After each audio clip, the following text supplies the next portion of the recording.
Hey, so this is 2552 coming back at you with another video, and today I'll be reviewing a Formula 1 diecast. This is not something I really do often anymore. Of course, as being a proud American, I only do NASCAR and IndyCar and maybe some IMSA here and there, but mostly not too much F1 in a while. I don't even remember the last time I did a full-on F1 video besides like a 5-pack from Hot Wheels. And spoiler alert, this isn't a Hot Wheels F1 car, so just be prepared for that. And of course, the die casting question is this is the Oracle Red Bull Racing number 1 of Max Verstappen for the 2025 F1 diecast premium from Hot Wheels. Now, of course, major flaw you can see with this peg hook is a little bent. I actually got this at Hobby Lobby because for whatever reason, these cars are popular, yet the McLarens are always the ones that stay. I honestly don't get why. I thought they were popular, but I guess now, since people already have them, I guess, the Red Bulls are starting to show up a little bit more, and some, like, Sauber cars are starting to show up a little bit more, too.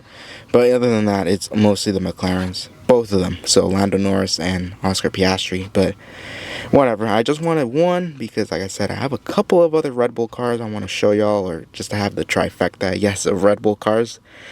But yeah, this cost me $9 actually at Hobby Lobby, even though you can find them at Target for like $1 less, but I don't mind since it was kind of hard to find at the time, and now it's getting just a little bit easier.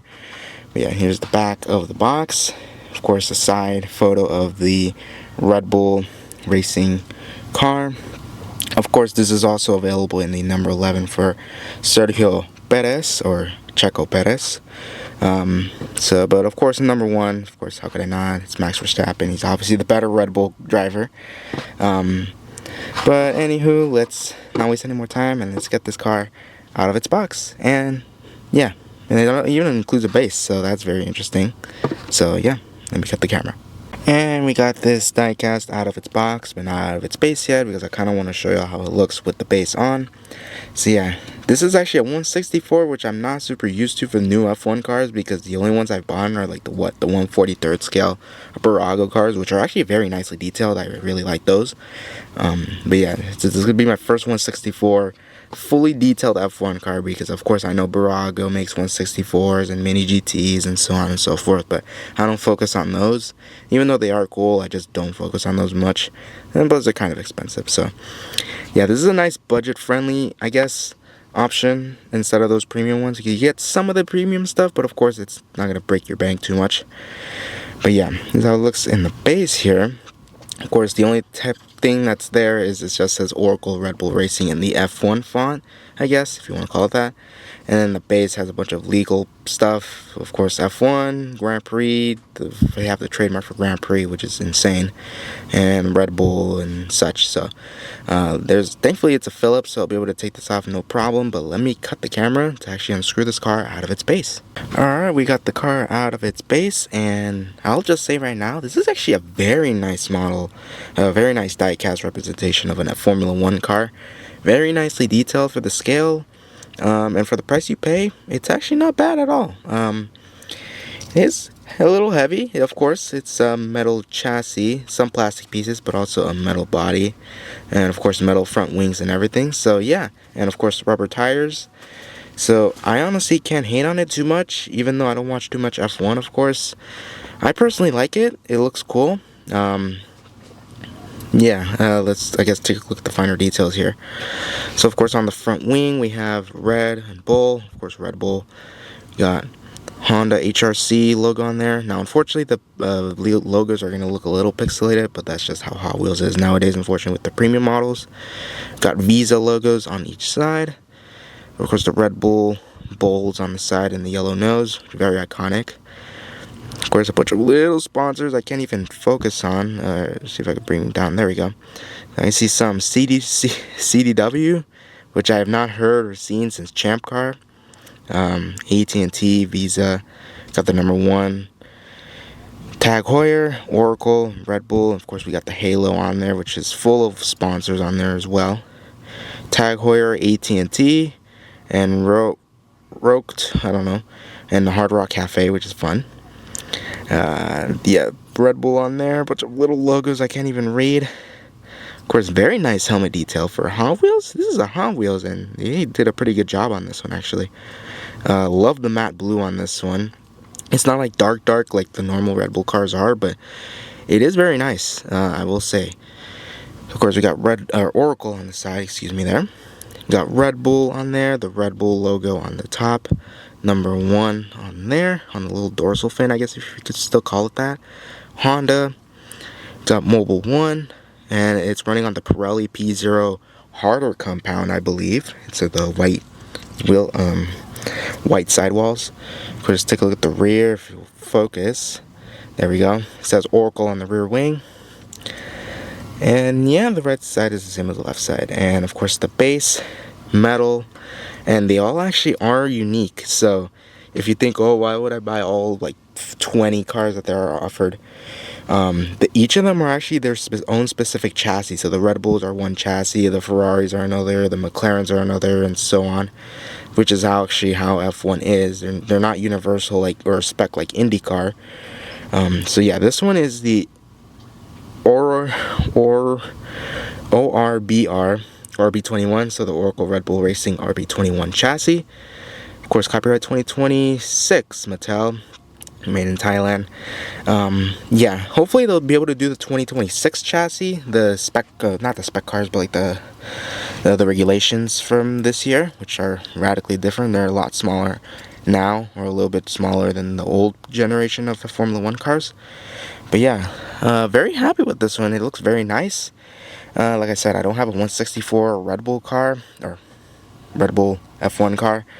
And the main reason I bought it was, of course, because I have a bunch of other Red Bull cars that I needed for the trifecta of motorsports. So give me a second and let me go grab those real quick. Now, of course, one of them I actually don't need to take out because you can kind of see it here. And unfortunately, it's a bigger scale, is the Neil Johnny Red Bull Champ car I have here, which I did a review on a while ago. Again, this is my first DP01 Champ car that I've owned, and I still love it. It's amazing. It's just great. Look at that. Oh, it's so nice. And, you know, I got lucky finding that Robert Dornbos car, which ironically actually has a Red Bull logo on it.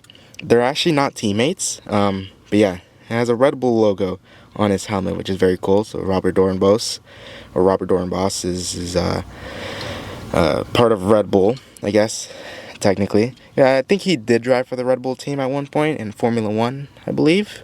So I would understand why he had some Red Bull support to Champ car.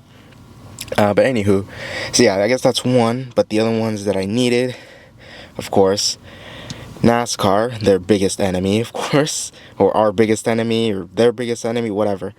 I love race cars. I won't debate. Anything open wheel, stock cars, rally cars, trucks, anything that goes vroom, I like. And yeah, just having the NASCAR and the new 2026 car and this 2025 Formula 1 car looks so cool. And I love that. Of course, this is a Connor Zilisch car I did a review on, along with the Shane Van Gisbergen, which I do have, but I just wanted to bring one out. And plus, I'm a bigger Zilisch fan, so there we go. That's one. And now another one that is a little bit underappreciated, besides the Champ car, or even worse, or even not as known as the Champ car, is the IndyCar IRL. This is Eddie Cheever's Red Bull car from 2002, I believe. I also own his 1/18 scale of this car too, but unfortunately I can't have it on display, so it's in the box somewhere. But I did make a review on that, along with the comparison of this car. Of course, this is a brighter blue, so it doesn't match the new Red Bull styling cues of dark blue and such. But anywho, yep. So we have the trifecta of racing, in my opinion: NASCAR, Formula 1, and IndyCar. And of course, Champ car in the back, but of course, it's technically an IndyCar too. So yeah, hopefully y'all racing fans can get a little kick out of this. Now, of course, there's probably a couple more Red Bull cars I need to find in 164. Of course, there's rally racing. There's probably an off-road truck, maybe Dakar. Touring cars. There's a bunch of other categories. GT cars, like maybe hyper cars as well, like GTP or like the Le Mans cars for Red Bull. that I still need to find in 164. And once I do, I'll just have a whole collection, one Red Bull car for each sport, really. But yeah, that was kind of funny just to have all the Red Bull cars. But of course, the main focus was this one. But then again, I just wanted to show off my love for motorsport, and I love that Red Bull has been in almost every part of motorsports. So I do appreciate them for sticking around in this sport that we all love. I don't want to hate on one, even if I don't watch too much F1. You know, that doesn't mean I hate it. It's just I just don't watch it too much. That doesn't mean I hate it. Okay, so yeah, hopefully I don't start debating in the comments because of that. But yeah, that has been the review of the Oracle Red Bull Racing Hot Wheels Premium Diecast for 2025, and of course the other Red Bull cars I have in my collection. So yeah, if you enjoyed the video, please give it a like. I gotta zoom out of this. Please give it a like, subscribe, and I'll see you next time. Peace.